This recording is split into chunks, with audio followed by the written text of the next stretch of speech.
नवीन मुस्लिम league म्हणजे MIMच्या नेत्यांनी दिशाभूल करण्याचा प्रयत्न केला आहे. पोलीस स्टेशन येथे निरंजन डावखरे आमचे स्थानीय प्रमुख भगत साहेब आम्ही तक्रार दिली आहे.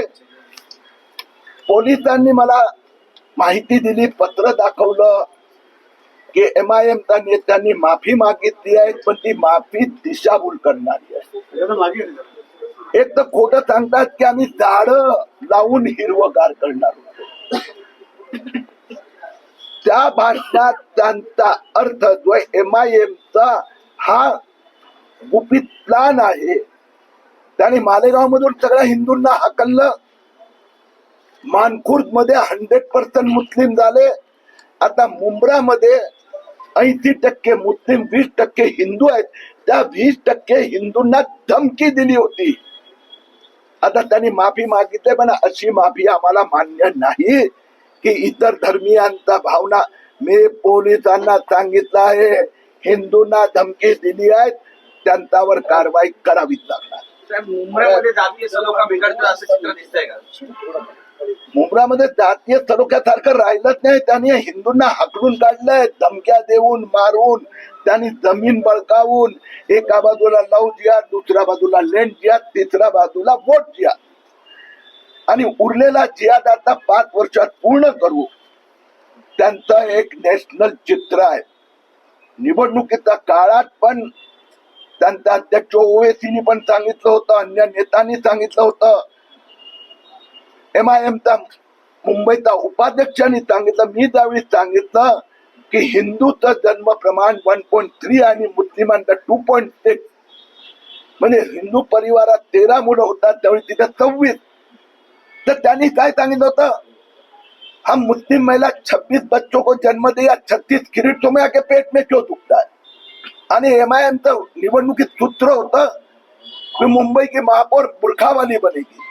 म्हणून हे त्यांचं लक्ष आहे की मुंब्रामधलं उरलेले 20% हिंदूंना हाकलायचं आणि नंतर मुंबईला मुस्लिम मुंबई बनवायचं. असं जरी असलं तरी अमरावतीमध्ये पाहिलं तर भाजप आणि MIM एकत्र असल्याचे दिसतंय.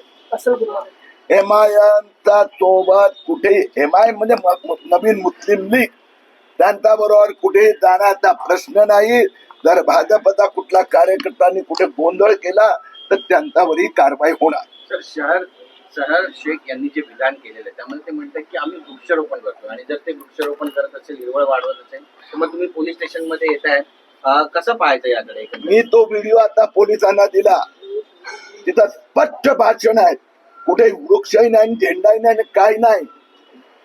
या अल्लाह इंशाअल्लाह हम अगले 5 साल में पूरे मुंब्रा को हरा रंग से भर देंगे. आता हे जरी किरीट तुम्हाला मैदानात आला, जरी सोशल मीडियामध्ये या संबंधात खूप प्रतिसाद उमटले, म्हणून हे त्यांनी सांगितलं की माझा वृक्ष होता. आणि तरीही जर धार्मिक भावना दुखावल्या असेल तर माफीचा प्रश्न नाही. त्यांनी हे केलं आहे, चॅलेंज दिले आहेत, धमकी दिली आहेत, कारवाई व्हायला हवी. पोलिसांनी त्यांना एक नोटीस देखील बजावली होती, तुम्हाला मान्य नव्हती. त्या पोलिसांच्या नोटीसमध्ये अखेरीस होतं तरी काय? पोलिसांची नोटीस आणि आलेलं उत्तर मी वाचलं, पोलिसांनी मला दाखवलं. त्यात अर्थात परत एकदा मस्ती करायचा प्रयत्न केला. आम्ही झाडं लावण्यासाठी म्हटलो होतो, पण तरीही जर इतर धर्मियांचा भावना दुखावल्या असेल तर मी माफी मागतो, असं नाही चालत. जितेंद्र आव्हाड इथले आमदार आहेत, त्यांच्या बाबतचे सुद्धा जे व्हिडिओ आहेत ते सध्या व्हायरल होत आहेत, कसं पाहता येतं? जितेंद्र आव्हाड आणि MIMचं जर राजनैतिक भाषण असेल, भांडण असेल, ते राजनीतिक पद्धतीने पॉलिटिकल सिस्टम प्रमाणे त्यांनी आपसात निपटावं. पण त्यांनी मुंब्राला हिंदू मुक्त करण्याचा जो प्लॅन केला आहे तो देवेंद्र फडणवीस सरकार होऊ देणार नाही.